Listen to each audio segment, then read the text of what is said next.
Boom! The second the marionette lord gave the order, 13 arrows rained down on Damien's position as if they'd been waiting there from the start. Damien was forced to teleport away, but when he came out of the spatial layers, the Strength Lord was already waiting for him. Bang! A powerful punch struck the forearms he just barely put up in time, throwing him back into the Venom Lord's range. Damien gritted his teeth, twisting his body impossibly to evade the 3 barely perceptible needles that almost dug into his skin. Their teamwork is too good. Damien was facing 3 as 1, and he wasn't even a divinity. It was already a miracle that he could remain relatively undamaged as the clash began. But that wasn't enough. Iris is facing 6. I shouldn't sit here and complain about 3. Boom! Boom! Boom!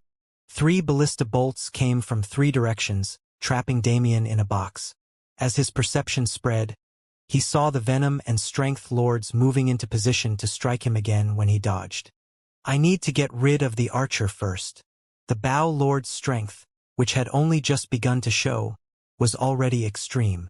He could shoot regular arrows in an instant, and the ballista bolts that took a few seconds to prepare were able to instantly kill the enemy. Moreover, his control was the reason Damien couldn't do anything. The Venom Lord's toxins are far worse than the other lords who use similar abilities, but since it's venom, it won't work unless it's injected.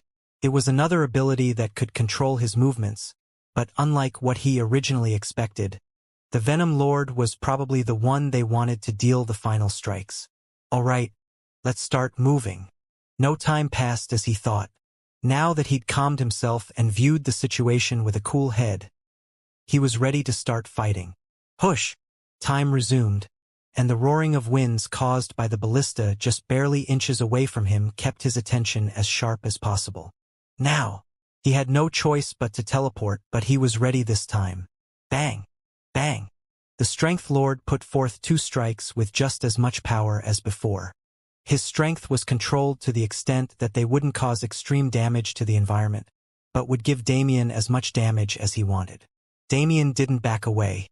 He tilted his body as he teleported and dodged the first strike and summoned his mana, pushing his own fist forward to connect with the one coming towards him. Boom! Damien's arm shattered on impact, but the force created by their clash pushed the Strength Lord back several steps as well.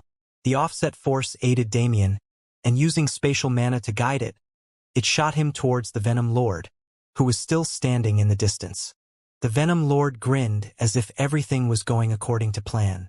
He raised his arm in the air, secreting a stream of venom and directly compressing it into a weapon that could pierce him. Shoo! It blasted into the atmosphere and chased Damien's flight path. From the looks of it, he didn't have any time to evade or counterattack. However, that was exactly Damien's expectation. The Bow Lord was far separated from the rest. If he tried to directly target him, the other 2 would get in the way, and if he moved outside their expectations, the Bow Lord would force him back into the play they'd planned. He couldn't let that happen. His awareness allowed him a full view of the surroundings. The Venom Blade was just inches away and more than sharp enough to impale him, and the Strength Lord was approaching from behind, ready to exacerbate the wound it created. Damien grinned.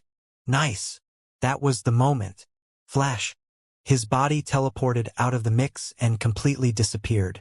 Unlike before, not a single wisp of his aura remained in reality, completely removing him from their perception.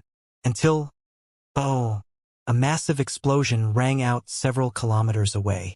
Damien appeared directly behind the Bow Lord and struck out, finally using the combination of space-time and elemental samsara, a force he titled Rudimentary Existence Law, to attack him.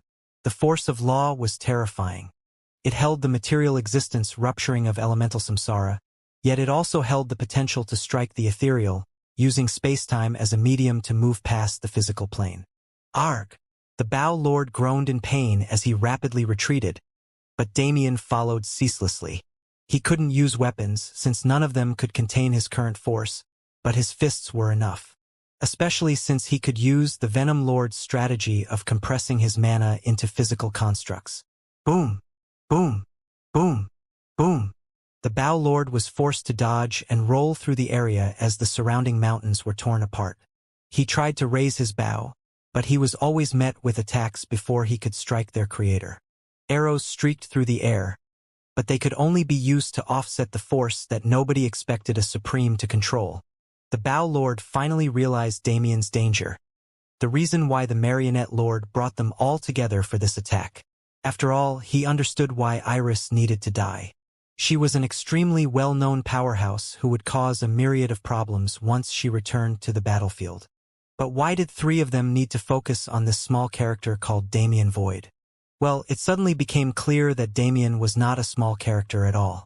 The Bow Lord changed his strategy. He was skilled at ranged combat. The current situation only presented him with disadvantages. You too, come here. He raised his bow, and instead of aiming them at Damien, he turned around and aimed his arrows at his allies who were rushing to his location. Show! They flew just as fast but didn't have nearly as much power. Understanding his intent, the Strength and Venom Lords grabbed the arrows flying to them and gripped hold. The Bow Lord suddenly pulled on the air, and as if they were connected to him by an ethereal string, the arrows returned to his grasp in a single instant, bringing their passengers with them. Of course, Damien saw him acting. He couldn't prevent those two from coming, but he wasn't going to let the Bow Lord act without consequences. He appeared behind the man and stuck his arm forward with his hand outstretched. A blade of aura formed around his fingers, swirling chaotically, and in the final moment, shick, his hand impaled the Bow Lord's chest. 7 stars encircling the moon. It was a variation, but the effect was the same. The chaotic forces in his aura blade collided on command and caused a massive explosion that caused space itself to tremble. Boom! Damien teleported away, narrowly avoiding the Strength Lord's incoming fist. He twirled his body once he reappeared, swiping his hand through the air and grabbing the invisible needles that almost stuck into his forehead. Clang! Clang! Clang! As they fell to the ground below, he grinned.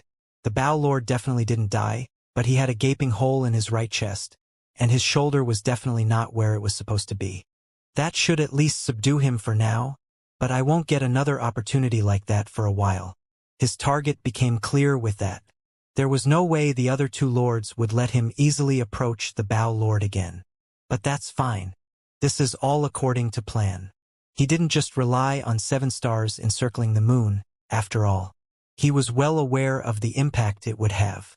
Instead, he used the opportunity it created to plant something in the Bow Lord's body. For now, he just needed to wait for it to bloom. His eyes were narrow and his mind was hyper-focused on survival. Until not even one of them remained, he couldn't lower his guard at all. Then, the Strength Lord is next. I have at least a minute before the Bow Lord returns to the battle. A minute wasn't a lot of time, but he didn't need much. All he needed was to incapacitate or injure the Strength Lord, because as long as his influence decreased, Damien could fight without worry. That guy is at the top of the Inhuman Emperor's forces. His power is no joke. Damien already felt it multiple times. His bones would shatter upon contact, and nothing he did would change that. The Venom Lord didn't have much speed, but the Strength Lord was different. His physical body itself was a weapon, and anything related to it was powerful. In the short span of time Damien took to think, he'd already arrived in front of him, his leg wrapped back like a scorpion's tail, ready to let off immense force. There was no time to form weapon constructs. Damien lifted his own leg, channeling rudimentary existence law through his skin, and met the approaching force head-on. Boom! The air exploded as atoms were ripped away from existence. Damien felt his leg shatter as expected, but the force was prevented from traveling through the rest of his body. He was already in the process of counterattacking. His fists went forward with force and precision, creating a flurry of unavoidable attacks that put immense pressure on the Strength Lord. Not bad. A worthy opponent. The Strength Lord laughed wildly and spread his arms, not evading at all as his eyes shone with excitement. Boom! Boom! Boom! Boom! Boom! Damien's fists struck time after time on his exposed chest, but no matter how much rudimentary existence law he used, Damien couldn't cause any substantial damage besides some bruising. Without a choice, he fled once more, this time making thousands of kilometers of distance. I'm definitely putting myself at a disadvantage with a move like this, but I have no choice. That guy's skin is terrible. Damien shook his fist. His knuckles were bleeding just from punching the man, and he could feel his bones creaking as well. Unless I can get through that outer defense, I can't hope for anything. Damien frowned and teleported again, returning to the battleground. He had to do some testing. Once again, he approached the Strength Lord without fear, flurrying punches and kicks with speed that barely anyone could replicate. Boom! Boom! Boom! Boom! The air was pushed apart by their force, and though the Venom Lord tried to provide support with his needles, this air pressure didn't give them a chance to enter the battle's range. Damien was still wary of him, though, and had to avoid any imperceptible projectiles that managed to make it past the natural barrier as he engaged in this physical contest with the Strength Lord. The Strength Lord himself was grinning wildly. Unlike the rest, he didn't have any obligation to listen to the Marionette Lord's orders. He came because he sensed something fun about to occur, and he was absolutely right. To think a Supreme could last this long against his fists. It was definitely something he was enjoying, and he wanted to test the limits of this unexpected rival. Come! He roared, and Damien's arm instantly turned into a snake. There it is. He judged this man's personality easily. He was just like countless other muscle heads who fought with their bodies in this man-ruled world. He craved battle above all else, and while this was usually a trait he admired, this time it was his enemy exhibiting it. But that was beside the point. These kinds of bastards were the only people who liked to ramble in the heat of battle. Damien had been waiting for the moment the Strength Lord opened his mouth, to stick his fist right into it. Ha ha ha ha. You are truly a MGPH. Let's see if the inside is strong too, Damien said with a grin. The Strength Lord's eyes widened, but it was too late. Boom! Rudimentary existence law tore through his mouth and traveled down his throat, wreaking havoc on his stomach and lungs. Kua! The Strength Lord vomited blood and rapidly struck his fist at Damien's shoulder, shattering the connection between it and the rest of his body. Damien's arm was already loose, and though he was in pain, the Strength Lord was relentless. Instead of retreating, he bit down on Damien's fist to the point of drawing blood and grabbed his arm, ripping it off entirely. KHH! Damien held his yell and teleported away, watching as the Strength Lord spit out his arm. His eyes narrowed. He didn't mind his arm being torn off. It would regrow in the next second. His eyes were focused on the hand of that amputated limb. His teeth tore through the flesh and bones completely. He's coughing blood. But the attack wasn't as effective as Damien thought. Kid, you're good, the Strength Lord yelled through bloodied teeth. But do you think I wouldn't prepare for something like this? He appeared before Damien in a single instant, his shin only centimeters away from his face. With skin as hard as mine, it's obvious where people will aim. Bang! Damien had no choice but to take the kick. His right arm hadn't grown back enough to protect his head. After all, feeling his brain bounce around his skull like a pinball, he continued his retreat and stabilized himself just in time to see the enemy doing the exact same movement again. Anywhere you can attack from the outside, I've fortified more than you can imagine. Try my eyes next time. Boom! This time, Damien's arm was back, so his head didn't suffer the same trauma. But he was still extremely injured. Transcendent regeneration isn't all-powerful. If I keep losing the same limb over and over again, the regeneration speed will slow down. It was a microscopic difference, but he'd now reached a level where that microscopic difference held immense weight. If he really fortified everything, he's a true monster. The pain of fortifying the eyes and other similar organs is immeasurable. Damien had to find an entrance. I can try to keep going for his throat, but finding chances to strike him there is hard. His throat wasn't completely fortified, obviously, but if it could take rudimentary existence law with only enough damage to make him cough out pure blood without any organs mixed in, then it was clearly enhanced to an extreme level. Damien could definitely kill the Strength Lord through that, But he didn't have enough time or opportunity to do so. Bang! Bang! Bang! Bang! He continued to evade and parry the Strength Lord's attacks, but he noticed that the pattern changed. Show! Show! Show! He was now making space for the Venom Lord to fight too. Damien was forced to take the ranged forces back into consideration as he moved, which greatly restricted him. But if he's acting like this, I'm on to something. There had to be a weakness. No person was free of flaws, even Damien.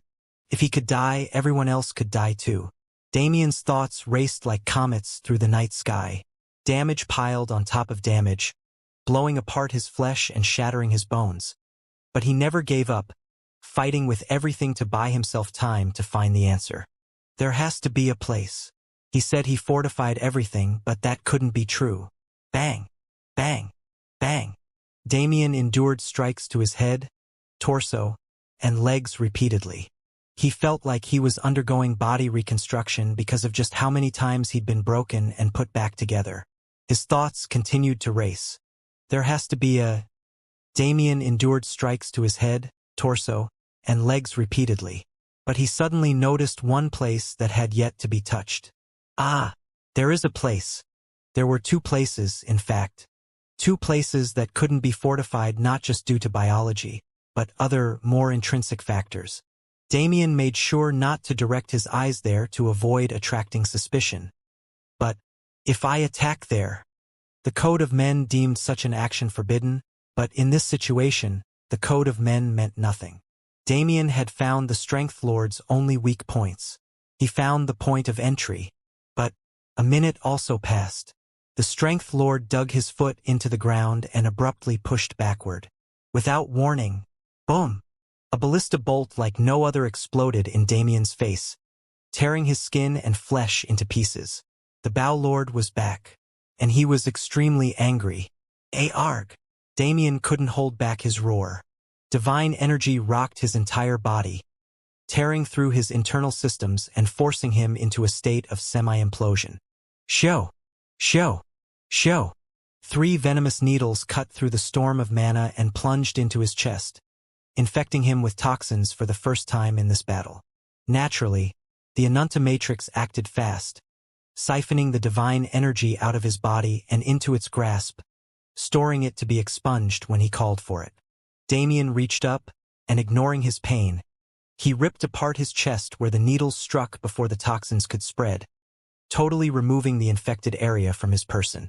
Transcendent regeneration rapidly went to work, but Damien wasn't planning to wait for it. The Bow Lord was enraged, and due to that rage, he'd provided Damien the perfect opportunity. In their battle thus far, he'd faced the skills of all 3 head-on. He knew what they were using, and he formed strategies to take them all down individually. The only thing he was missing was an opportunity. He couldn't create it himself with the way the situation was going before, but who would have thought the Bow Lord would give him the perfect opening? The skills that had been suppressed throughout the battle by the combination tactics of the 3, or the extremes they specialized in, were given a chance to shine. His eyes were rolled back in pain, as if he was a man with no irises.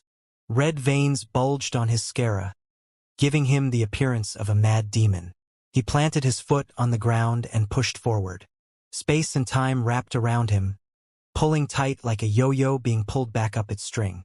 It wasn't teleportation, but a different type of instant movement that nobody was expecting. He shot past the Strength Lord, his hand touching the man's chest before he knew what was happening. Damien suddenly remembered a scene Tianyong had shown him when he was still young. Boom! Mana exploded forth. Space and time collapsed, shattering the Strength Lord's stance and throwing him into the air. His trajectory aimed straight for the Bow Lord. Damien's steps didn't stop there.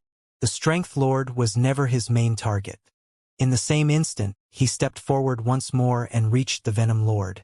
His arm shot out before the man could react and gripped his neck, pulling him into the air. Burn!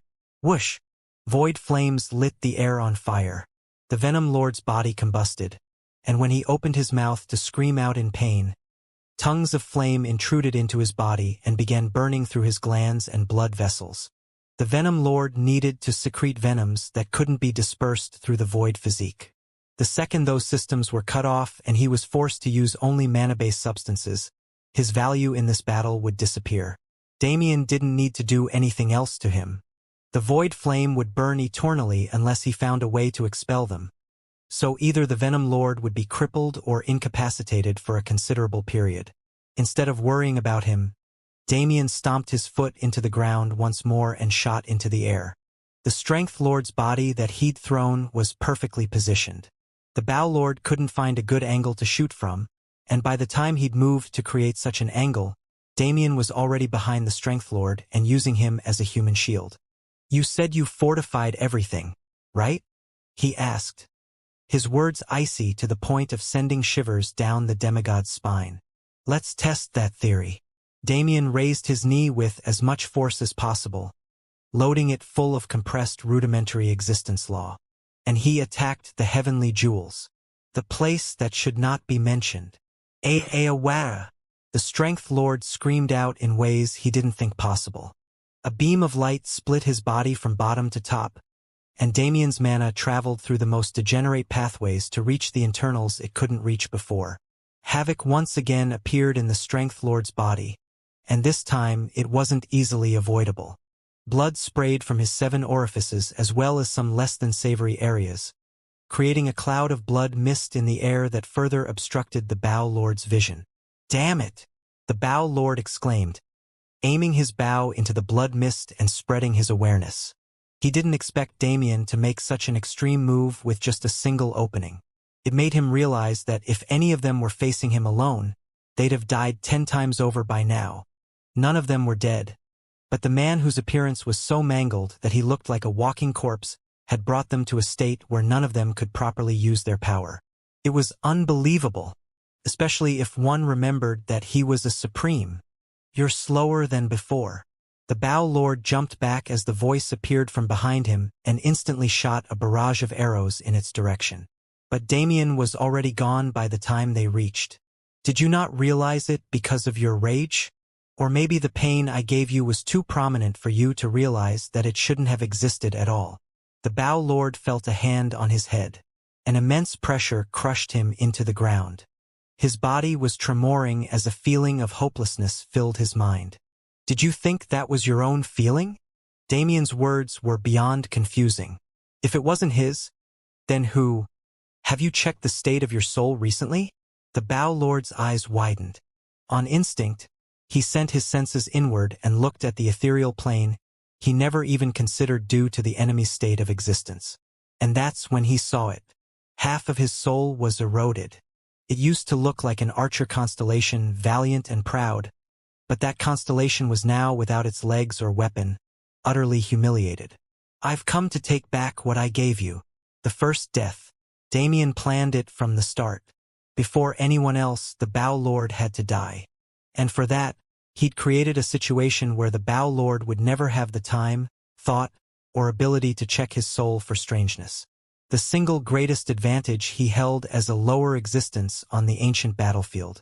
The fact that nobody would ever believe he could interact with the soul plane. He abused that fact to create this very situation, so with his own power, he could devour.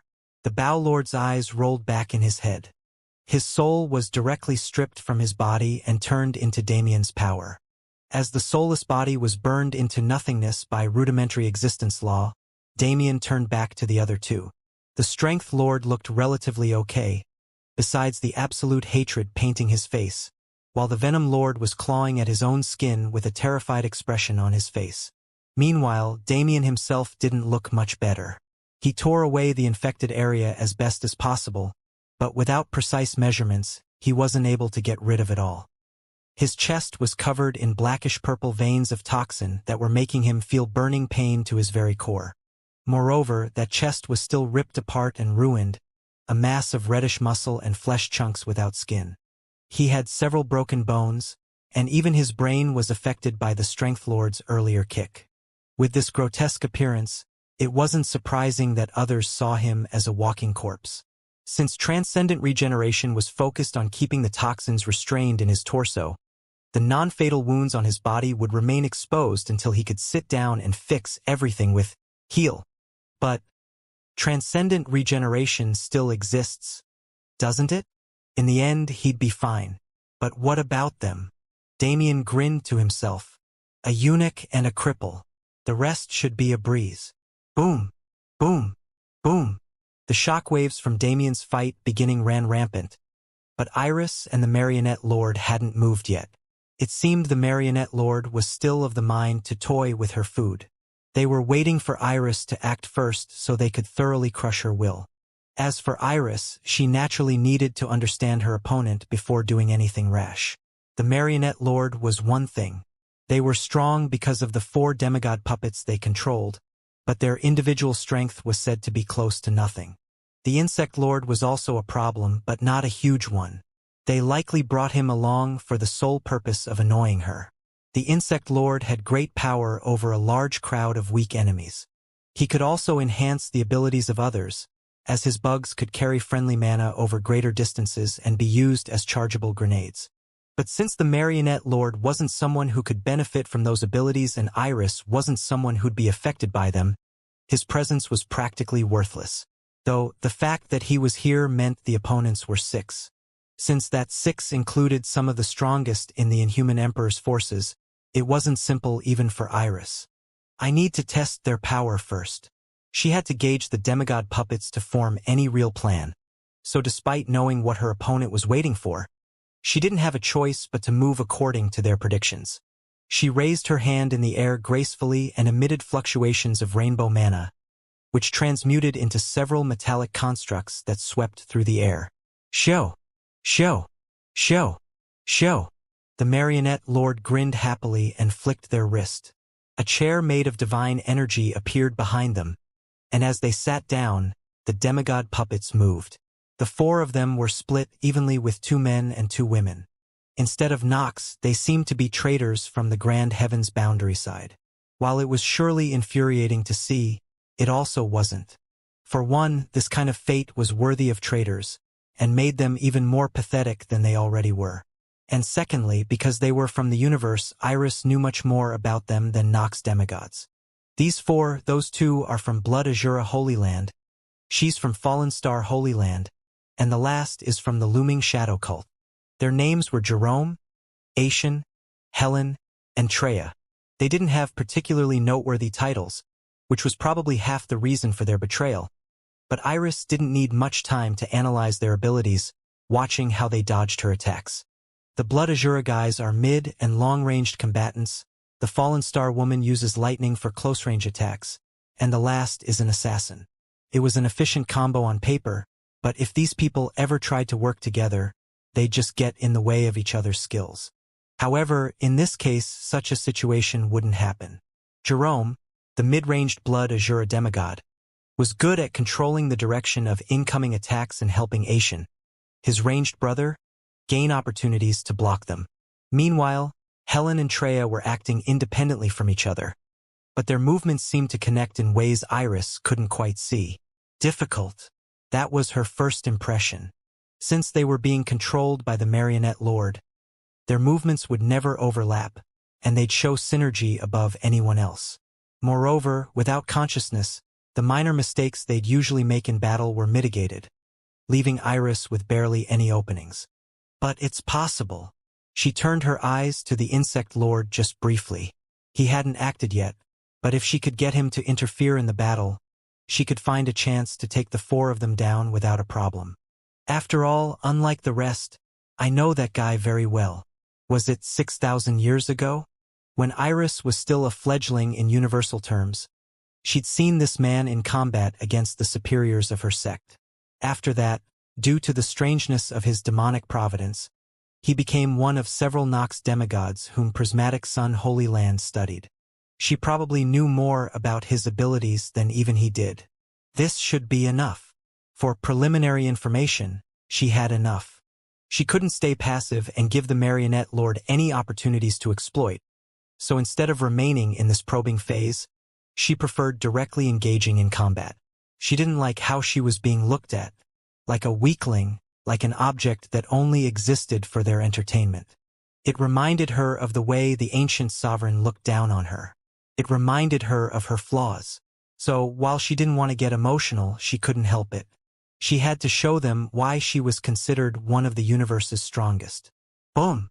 The explosion rang out late as if it couldn't trace the location where it was supposed to take place at. Without warning, thousands of spikes rose from the earth and turned into golems that exploded on the demigod puppets, the same strategy she used on the Plague Lord. However, it was only meant to be a distraction. Iris flew forward, rising up above the demigod puppets and bringing her arm down.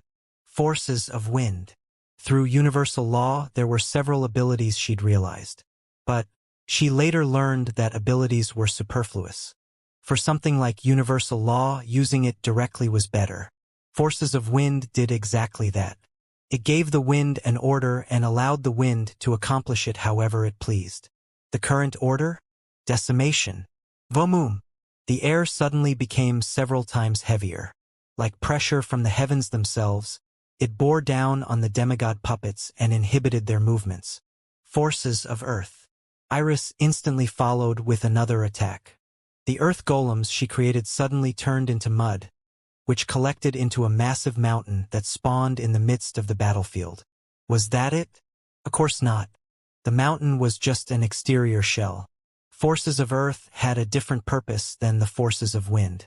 It wasn't meant to be used yet, so this was the best form for it to take. Until then, forces of metal, forces of fire. She used them together, creating structures on the mountain's surface that turned it into a heavy-duty fortress.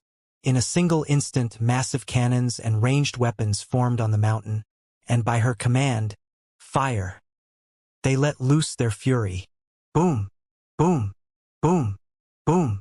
Show, show, show, show. Explosive clouds filled the air. The demigod puppets were wrapped inside of them and assaulted on all sides by chaotic divine energy. The current scene was one of mayhem and destruction, and with Iris as its creator, it seemed like she held the upper hand. But both she and her enemies were very clear on the truth. She didn't have the upper hand at all. In fact, the situation could be called barely balanced. Because despite all the force let off by her attacks, enough to cripple the three demigods Damien was fighting, the demigod puppets had yet to take a single point of damage. Iris was still using universal law, so it was natural that she couldn't cause much damage to forces of this level, but it was necessary. She was currently extremely unconfident about her true affinity, because she was in the midst of self-discovery related to it, so she couldn't use it properly. Nevertheless, her choice was a mistake. Whoosh! With a pulse of wind, the four demigod puppets broke free of the bombardment and shot forward, encircling her in an instant. Iris gritted her teeth and raised her mana for defense. This was the real start of the battle. Jerome and Helen were the main damage dealers. From two sides, bolts of blood and lightning forced her to continue expending divine energy on thick defenses that could withstand penetration. This gave Ashen an opportunity to attack wantonly. Long-ranged blood magic consisted of several different abilities, but the one he specialized in before becoming a puppet was pure power. He could summon massive storms of blood, letting his blood mana take on strange properties that had different effects. But of all blood Azura demigods, the ones who focused on direct power were a different breed. Blood magic was meant to be used more subtly. The specialties were control and enhancement. Since they took such an element to the extreme, it was only natural their power would be strange. The air roared as storms of blood consumed it. A crimson dome surrounded the group, blocking them off from the outside world and sealing the space Iris could move in. Jerome and Helen never stopped barraging her, making her unable to use other abilities. And while Iris couldn't see her, Treya was waiting in the shadows for an opportunity to take her head. This situation couldn't go on. Iris wasn't someone who'd allow it to. But, while she could usually use universal law to move the world itself to her advantage, she couldn't do so in the ancient battlefield. It hindered her so much until now, and it was continuing to hinder her here as well. Did the Marionette Lord know? Were they aware of Iris' weakened state? If they chose this opportunity to attack with that information, Iris really would be in a corner. Predicting my weakness? If so, They've completely understood the abilities of universal law. She could practically see the future. If she kept struggling like this, she'd lose pathetically. Perhaps the insect lord wouldn't need to get involved. Is this how I want to die? The answer was a massive, indomitable no. If she wanted to even properly fight with forces of this caliber, if she wanted to show her true power that should have been almost on par with an emperor, I can no longer hesitate. It didn't matter if she was scared or indecisive. In the first place, that mindset was flawed. Those blockages only existed because she allowed them to. To stop thinking and just do, It was a mentality Damien used often. She saw its effects clearly, since he was confidently fighting 3 demigods who he should have logically been slaughtered ruthlessly by in a single second. Can I do it too? The attacks kept coming. Her surroundings were becoming more suffocating, and it looked like Treya would move at any moment. The insect lord still hadn't gotten involved either. He must have thought he wasn't needed in this battle. She couldn't just sit here and take it. Not anymore. I was born with it. It's just as much a part of me as my soul. Why am I so afraid of it? Why was she so averse to using it? The reason. She finally remembered it. That day. The day a young Erizia Luminous was kidnapped and brutally tortured as those consumed by greed tried to extract her affinity. She was only 16 years old at that time. She had barely entered the world of magic and mana, and she was clueless about the true value of her affinity. Because of it, she almost lost everything. She was crippled for almost a decade afterward, and despite the care of the highest physicians in Prismatic Sun Holy Land, she never truly healed from those injuries until almost 100 years later. And if it wasn't for the timely arrival of her seniors, who took her out of that hell, she would have lost her innocence as well. It was a horrifying memory even for the current Iris. It was a memory she'd repressed subconsciously and even stopped using her affinity altogether to avoid. Because that wasn't the first or second time. When she was 9, a similar situation happened. When she was just healing after the kidnapping when she was 16, it almost happened again. And when she finally went out into the wider world on her own, she faced so many similar situations that she almost lost her mind. It was too attractive to those people. Not Erizia Luminous, but the affinity she carried. It was almost 300 years into her long life when she decided to quit. She threw away that affinity and found another path forward. That was how the greed of people shifted from her affinity to her person. But even then, she quit again. She refused Ascension so she wouldn't have to see people stronger than her who could return her to that helpless state. That was the source of her fear. She was far above those people in the lower universe. Even if new enemies came coveting it, she now had the power to protect herself. But she was deathly afraid of her current relationships being tainted by its presence. And she was deathly afraid of regressing. She didn't want to return to that time, when the only reason she held worth was the affinity everybody wanted to plunder. This sealed space. This cage of blood and violence where she had no choice but to wait until she was whittled away into nothingness. This was what that affinity represented to her. But it could no longer be the source of her fear. Because if she died here, she'd lose all the things she wanted to protect anyway. I am not weak anymore. She spoke to herself, unneeding of outside witnesses. I am not someone who must rely on others, nor do I need validation from others to be happy. She had to understand that it wasn't her fault. This affinity was given to her at birth, not something she wished for. Why did she have to cower and hide it away because other people were bastards? It isn't my fault. It wasn't her fault. So, instead of fearing them, fearing what they would become, she needed to rise above them so they could never hold such thoughts about her. And if the few people she truly cared about in this world decided to betray her, well then that was their fault. For getting consumed by greed and losing themselves. Even if everyone else changes. She gave herself a final piece of consolation, just as a cherry on top so she could make the final push to break free from her shackles. I have absolute faith that at least one will remain by my side. She smiled. Her worth, she understood it. The worth of that affinity she understood as well. But that was still just a part of her worth. It was never something that should have consumed her. Realizing that was the first step. Perhaps her trauma and paranoia wouldn't leave her in a single day, but she'd made the first step towards improvement. And that was the key. The brown-haired Erizia Luminous. The appearance she was born with. This was the side of her she repressed. It remained in the appearance she had in her 20s, when she was still recovering from the aftereffects of that kidnapping. She locked that side of her away where nobody could see, and as she grew and lived, her original appearance changed into what it was today, eccentric yet beyond beautiful. It wasn't a facade, but a different side of her. This was the side of her that protected her weakness and disallowed the world from coming in contact with it. But the need to hide away her weakness was fading, and slowly, the line between her two selves was blurring. Iris was on the path to becoming whole again, and the power she received as if to congratulate her for such an achievement, well, it was quite monstrous. The whole world stopped for a moment. There reached a point where the laws held more spirituality than those who wielded them. Because of how much they meant to the universe, they realized the ability to choose who was worthy of their power. These laws were extremely esoteric. They became picky to the point where only a handful of people in the entirety of existence could be chosen to be their users. Iris was one of those people, chosen at birth by her law. But she had been unable to live up to its expectations. It wasn't her fault, of course, but laws were objective. They did not hold emotions like living entities to look upon situations and understand why things turned out a certain way.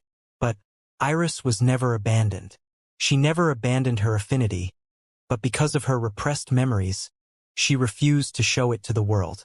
This was the moment when she started overcoming the things that held her back, and the law that was waiting for this instance finally allowed its power to bloom. Boom! The blood world that trapped Iris with her enemies was directly shattered by a great force of mana. Her body became ethereal, a strange illusion of two different projections that were slowly floating towards each other. A sacred light emanated from her figure. It didn't seem to have a set color, but its color always remained pure. It was a mixture of countless known forces, as it was a force that stood above them all and ruled them.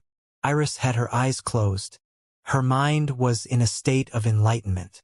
The things she'd comprehended from this law over the course of her life finally came together, and the vague picture she had of it finally reached a point where she could understand it. The path forward was no longer blocked. Whether by herself or her affinity, the path was no longer impeded. Demigods who refused ascension cut off their path to the heavenly world and greater power. This was a known fact to even the youngest practitioners who'd been in contact with the divine. However, unbeknownst to them, the path wasn't completely cut off. There was one more chance. And that chance was the ancient battlefield. The ancient battlefield was originally a piece of the heavenly world that got torn away and consumed by the lower universe's laws to become what it currently was. Not only could it house divinities with ease, it also presented them a second chance to change their decision and seek greater heights. Of course, this opportunity was only granted to the winning side. Only after all enemies were felled would the road open. But Iris had a goal now. She wanted to take this affinity to its peak, and she wanted to see the heights she forbade from herself due to fear. And she didn't want to do it alone. To win this war, to actualize her ambitions, she would survive. She would not let herself be taken down by the forces of evil. Her eyes flashed open. Her arm once again raised gracefully into the air, perpendicular to her body. This was an unconscious action, but her mouth still moved as if she was actively controlling it. Star formation. The words were subtle, but it was as if they were projected all across the ancient battlefield. And along with them, boom! A huge outpour of mana. The 4 demigod puppets were pushed back several hundred kilometers, and around Iris, the atmosphere heated up to an extreme. Within a few instants, it boiled over. Chaotic energies clashed against each other like forces of the universe, and a burning celestial body appeared from nothing. It wasn't just an imitation like Damien had made many times before. It was a true star, completely under Iris' jurisdiction. Burst! Boom! The chaotic radioactive force exploded, rocking the entire environment and incinerating the surrounding mountains. The marionette lord retreated with widened eyes. while the insect lord stood before them and released his swarm. The insects were burned one after the other, but they mitigated and absorbed a large majority of the force, keeping the two backline combatants safe. Though the demigod puppets weren't so lucky. Because the marionette lord was forced to retreat and lost control for a moment, they acted purely on instinct. Treya and Helen directly retreated, using their divine energy to protect their bodies as best they could. Meanwhile, as Jerome and Ashen did the same, they realized their speed wasn't nearly enough to take them away from the blast radius. They acted as Blood Azura disciples would. Shick! Before Jerome knew what was happening, a string of blood stabbed through his chest. Ashen, who wielded it, threw him forward and used the force to escape, sacrificing his comrade for the sake of survival. Of them all, only Jerome was forced to take the full force of the attack head-on, but its effects were clear. His skin was burned to a crisp and his blood evaporated away. No matter how he tried to defend himself, the explosive force only compounded, shattering his barriers and protections and making a mess of his body. Iris hummed slightly as her consciousness returned to her body. Looking around and seeing the scene she caused, her eyes sparkled in wonder. So this is it, she muttered. Creation. One of the two greatest laws a normal existence could comprehend. No, one of the two greatest laws under existence. That was the identity of Iris' neglected affinity, and the reason she'd been tortured during her youth. But now it would become the source of her strength. The reason she would be regarded as one of the greatest to ever live. Creation wasn't just about material creation. It wasn't just about controlling the forces of the world. Creation controlled everything that could be created. Stars, planets, and even universes weren't excluded from its grasp. Nor were the laws that were created with it as a basis. Iris glanced at her surroundings. Damien's battle had moved very far away from her, so she couldn't see them, but judging from the fluctuations, he was still going strong, which meant she could fight without worry. She flashed through the air, approaching Jerome first. The man was already nearing death, but she wouldn't allow it to come so easily to a traitor. Live! She spoke one word, a divine commandment, as she grabbed his neck. The aura of vitality forced its way into his body. It didn't heal him, but it did bring him back to life. But that life was fully controlled by Iris. Go! She latched onto his emotions and pushed them to the extreme. The betrayal of a comrade he just experienced. The thirst for vengeance he felt from it consumed his mind, and without question, he blasted towards Ashen. Boom! Boom! Boom! With his new nigh-immortal body, Jerome pushed Ashen without relenting. He knew his fellow disciple better than anyone, so when it came to cornering him, there wasn't a better choice. With the long-range dealer out of the picture, Iris turned her attention to Helen and Treya, as well as the marionette lord who controlled them. That person's expression was no longer playful. It was cold and cruel, far more fitting of their character. The marionette lord didn't completely understand what just happened, but they were well aware of their opponent's growth. This was the opposite of what they wanted. They didn't want to see Iris grow. They wanted to crush her and see her hopeless expression before she died. And for that, you go over there. They needed to be more serious. Iris' fight was only just beginning. Within seconds, the intensity increased exponentially. As the marionette lord became serious, they instantly used Ashen to kill Jerome for good while sending Helen and Treya to constantly pressure Iris. Iris was originally someone who fought from a distance. She swerved through the atmosphere, avoiding the two puppets who constantly tried to close the distance while attacking. Boom! Boom! Boom! Boom! Star formation wasn't the only move she knew, but it was the most effective in the current circumstance. Instead of forming massive stars like the one she used at first, she compressed their area to the size of a basketball and maintained as much force as possible to create projectiles. They exploded through the atmosphere and caused space to tremble like the strings of a guitar. No matter how much the marionette lord tried to push her puppets closer, they weren't able to unless they wanted them to burn to cinders. Ashen would soon rejoin the battle, but until then, they had to rely on the insect lord. The demigod finally entered the mix instead of standing at the back. His swarms were filled with poisonous and venomous bugs, as well as those with bite force far exceeding the toughness of a demigod's outer protection. Some of them even ate mana, making his repertoire a truly terrifying thing to face. When he first entered the battle, he started with a swarm of locusts. Before Ashen could return to combat, Helen and Treya needed a way to reach Iris, and that's exactly what he provided. Through his locusts, Helen could project her lightning energy far faster and further than she could on her own. She could create ranged attacks with far more power than the Marionette Lord could force her to produce even by drawing out her life force. Bang! Bang! Bang! Bang! The lightning strikes were severe. Iris was forced to put up several barriers and start moving more carefully because of them, but this was also her intention. As long as he uses those. There was a specific insect in the Insect Lord's arsenal that Iris wanted to draw out, but the circumstances weren't right yet. Even if I kill everyone else, he won't use it. I have to pressure him personally. She had to make him eat a loss. And the best way to do that? Naturally, it's overload. Iris clenched her fist and removed her defenses. Bang! An arc of lightning instantly hit her chest, but while wincing in pain, Iris forced that energy into her body and rapidly understood its structure. She clenched her fist tightly, and arcs of rainbow lightning of her own appeared on its surface. Good. She didn't realize how versatile creation was before. She used it to control the elements and create constructs out of thin air, but she never realized she could do something like this.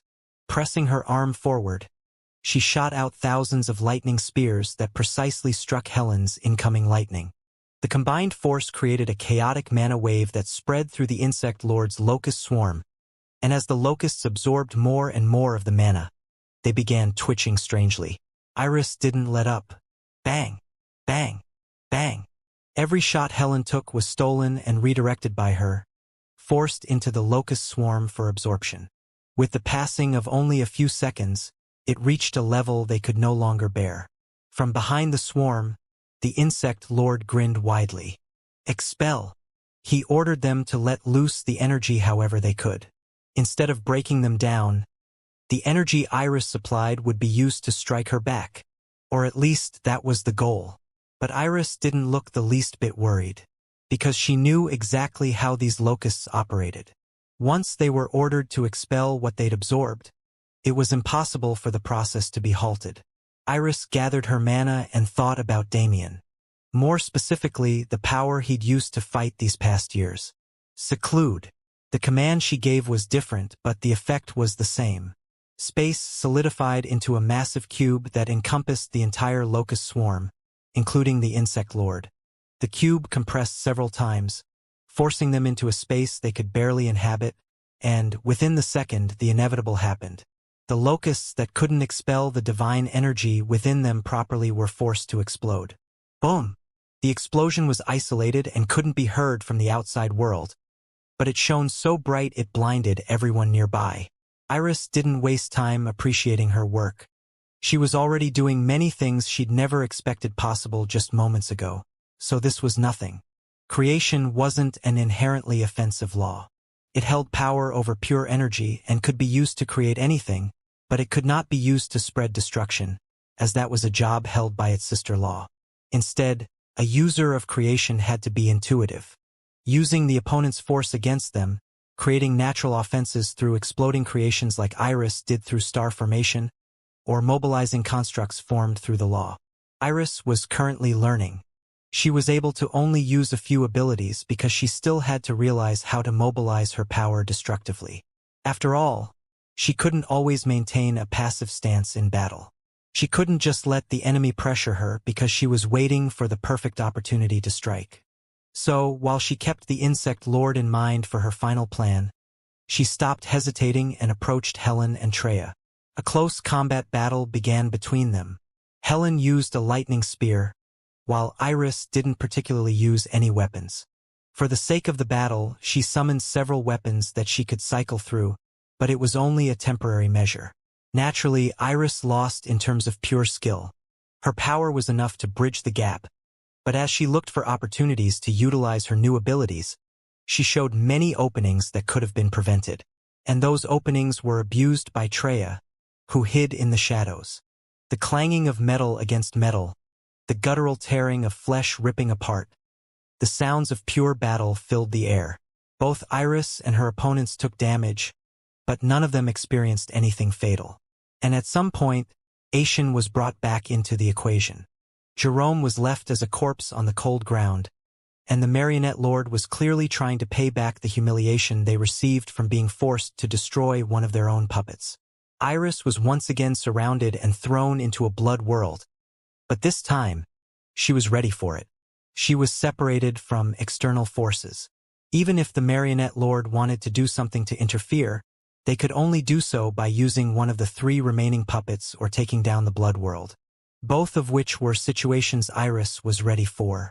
She had a thought after completing star formation a few times. Of the energies of the universe, which ones could she use as effectively as that, to create impacts like that, but while lowering the casting time and increasing the output? She was searching for a perfect move, and though she hadn't found it, she had an idea. She raised both arms into her hands and chanted it into reality. Personal reality. Personal reality. Surprisingly, Iris realized one of the strongest abilities of creation from the start. Though it was incomplete, it could be considered a testament to her 10,000 years of comprehension. A formless energy wave spread from her body and encapsulated the space inhabited by all but the Marionette Lord, superimposing a different form of reality onto what already existed. This ability, by all intents and purposes, was for creation. It was meant to make something similar to Damien's sanctuary, which could be used however the creator pleased. However, wasn't this best for Iris? After all, once she made her incomplete personal reality, she was once again put in contact with a force that was nigh absent from the ancient battlefield. Universal law. Whoosh! Iris suddenly regained a portion of the power she held in the lower universe, the power that made her feared. Without waiting a single instant, she flashed forward, closing the distance between her and Ascension as she pushed her hands together to form a seal. Bind! Ascension tried to move, creating a blood wave to push Iris away, but before he could complete his movements, his body was bound as if a rope was tied around him. Seal! In the same instant, Iris gave another command and sealed his mana. He couldn't prevent her approach at all, and as he watched with widened eyes, she appeared right before him. Die! She swept her arm through the air, a move to cleanly decapitate him. However, he wasn't alone. Clang! Treya appeared from the void and used a dagger to deflect Iris' arm while swinging the other one at her neck. Iris glanced over coldly and flicked her finger. Expand. Space stretched to infinity. Despite her movement speed remaining the same, Treya couldn't even begin to close the distance between them. Poison, as expected of an assassin. The reason Iris couldn't take the hit directly was precisely because of the poison that was already corroding the skin on her arm. Demigod poisons were far more terrifying than regular ones. If it had the capability to harm a divine vessel, it had the potential to infiltrate the soul. These poisons absolutely couldn't be contracted if one could help it, and if they were, they had to be expelled immediately. Luckily for Iris, she was currently the overlord of this space. She flicked her finger again, and the poison collecting in her skin appeared in the air as a globular floating ball. Glancing back at Treya, she smiled lightly and moved again, stealing the poison coating the daggers as well. Just in time. Bang! A terrifying arc of lightning approached from the back. A spear shot towards her back with untold speed, but Iris wouldn't allow it to reach her. Lightning! The best way to fight the combative element was with a stronger variation of itself.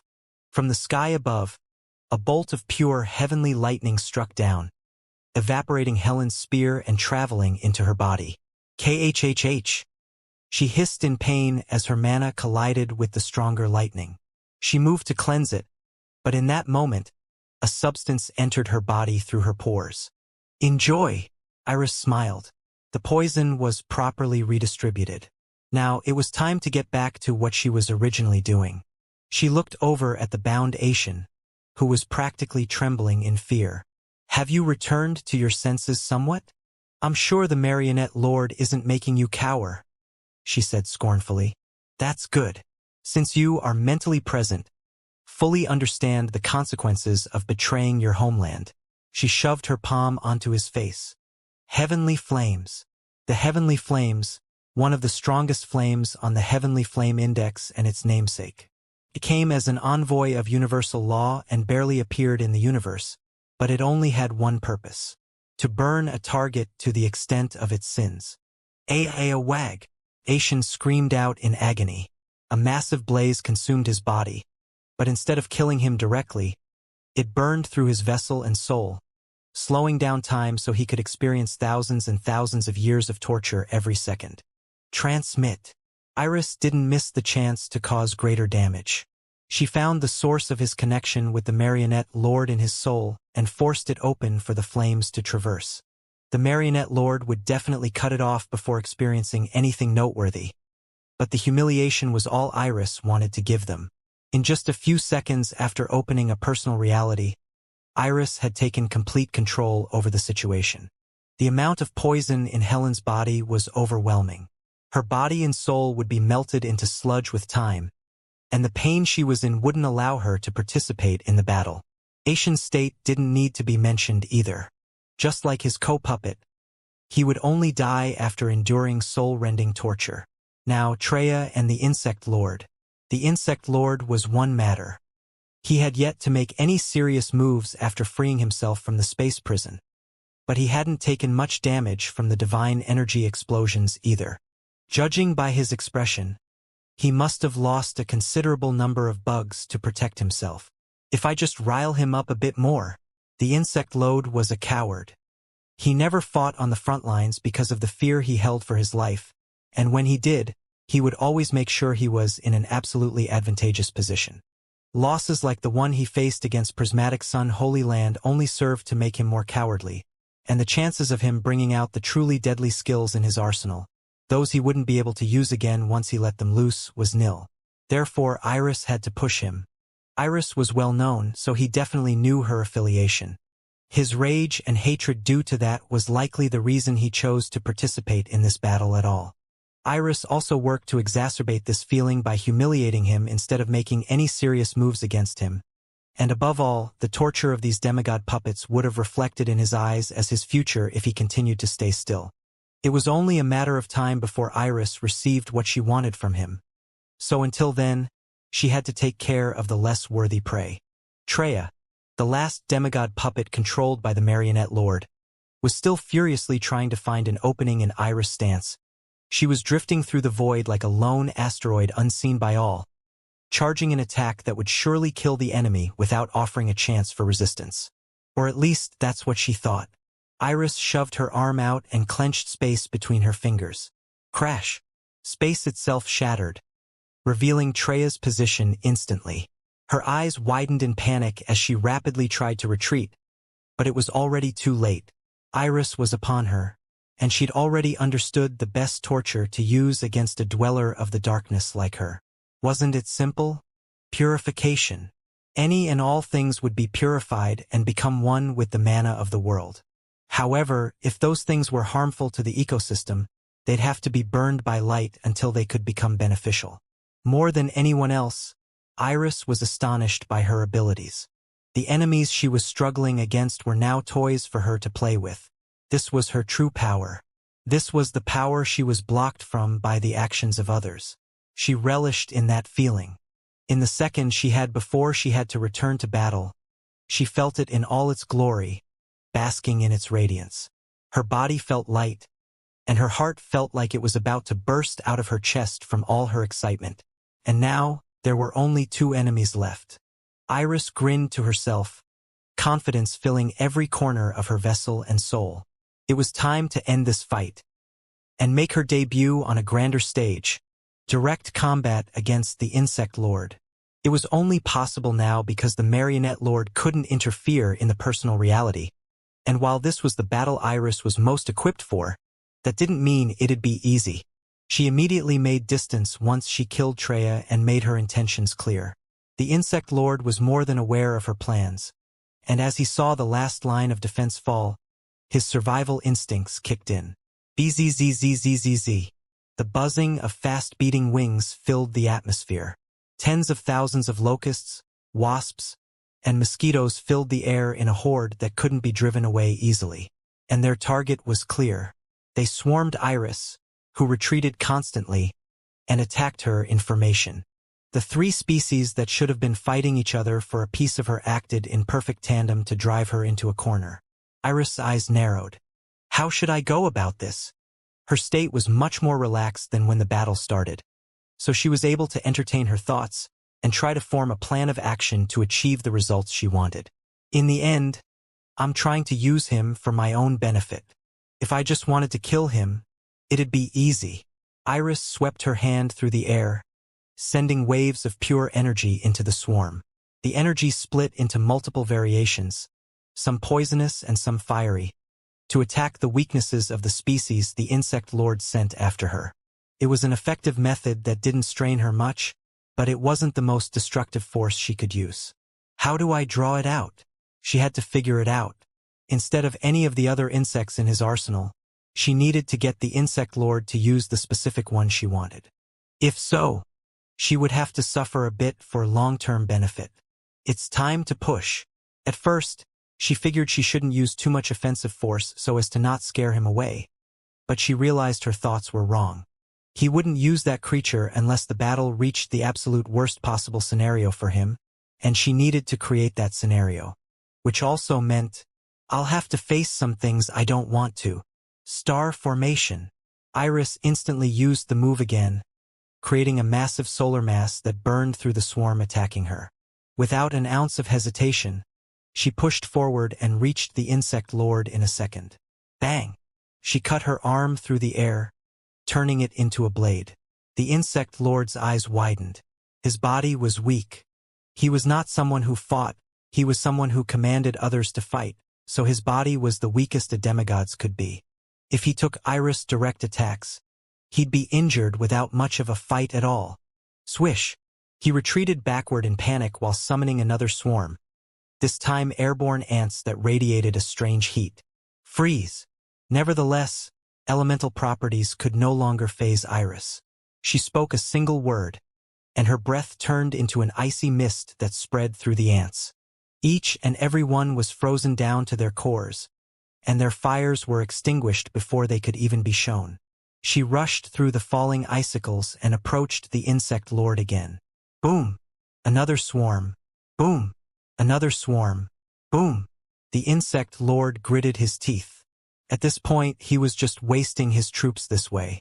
No matter how many regular swarms he sent out, Iris would easily destroy them and find her way into his range. There's no choice. He had to stop hesitating. As he saw Iris' blade-like arm on its path to run him through again, he gnashed his teeth and threw away his emotions. Those creatures he'd spent so much time to acquire, the ones that he couldn't use again unless he found more of them, the ones he only had a few of and meant everything to him, he could no longer hoard them. Go! He yelled hoarsely and flicked his sleeve. 3 beetles came out and latched onto Iris' arm mid-swing. She didn't have time to react. Kate! The beetles easily ripped apart her flesh and bones with their pincers, giving her the worst injury she'd sustained since the battle began. Seeing the opening he created, the insect lord became bolder. The rest of you! He flicked his sleeve several more times, and each time, a different creature came out. A bee with a stinger that was more similar to a drill, an ant that enlarged to the size of a house, and even a moth that seemed to harness the power of the world. They were all corrupted by his inky black energy and in a berserk state where they attacked Iris as if she were their mortal enemy. And Iris did her best to combat them. These were the unique creatures in his arsenal. Unlike the ones she'd faced before, they all had extreme power that had to be feared like the Venom Lord's venoms or the Plague Lord's abscesses. Still, they weren't her final goal.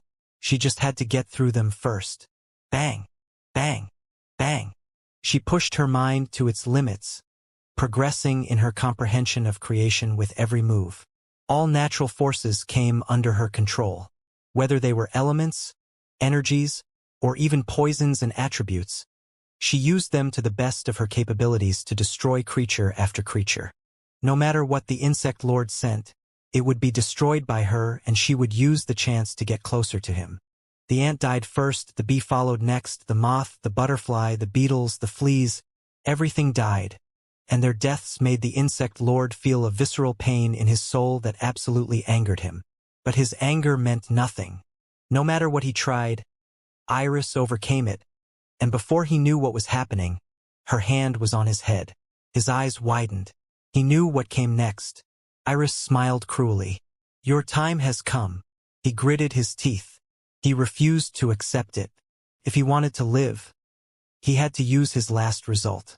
A bee appeared from his sleeve and stabbed through his skin, sending electricity coursing through his body.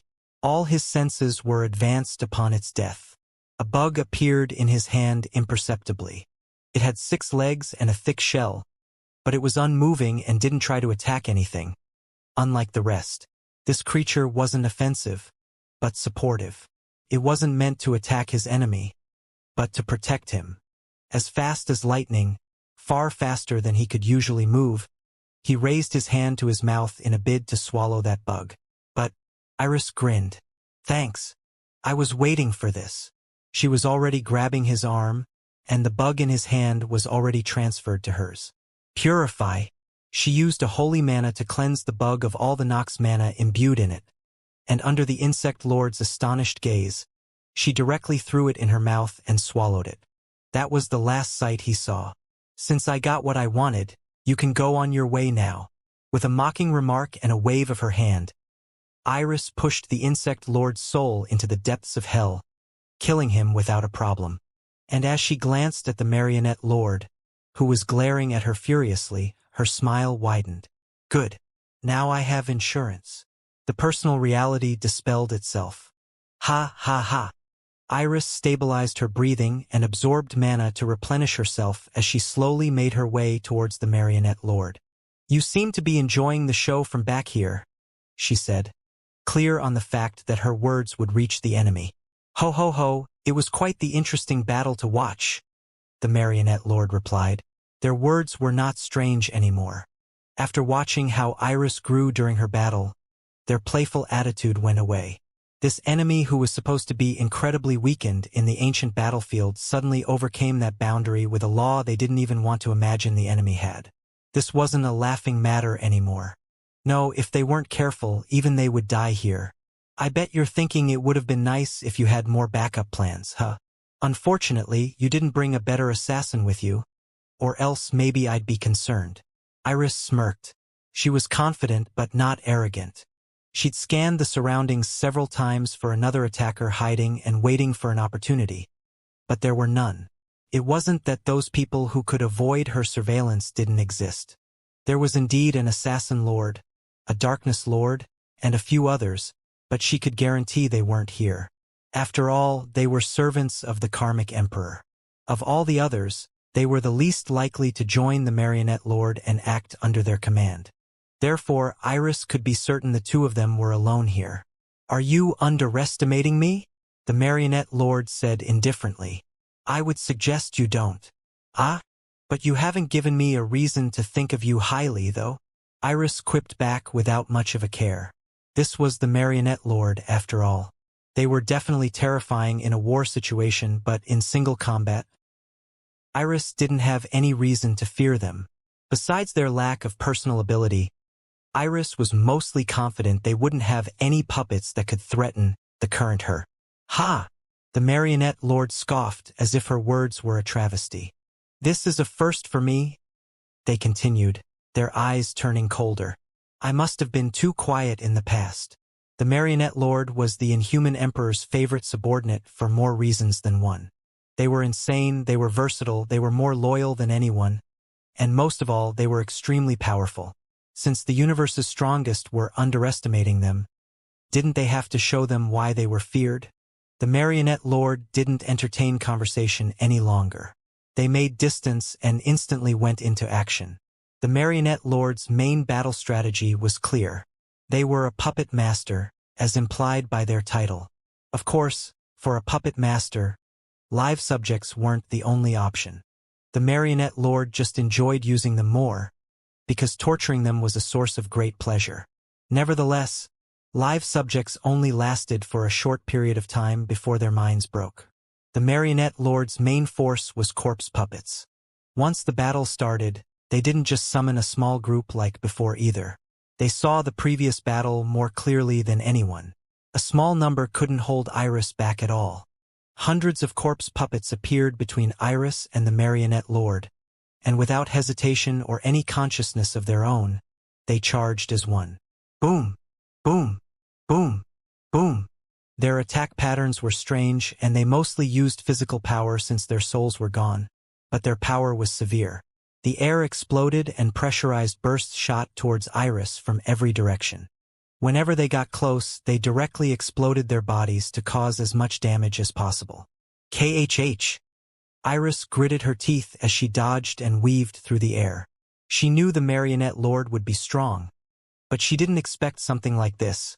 She was being pressured with a strategy similar to what she used against the Plague Lord, and the corpse puppets in the Marionette Lord's arsenal were just as limitless as the golems she could create from the earth. Damn it! Iris cursed and used her power to push them away.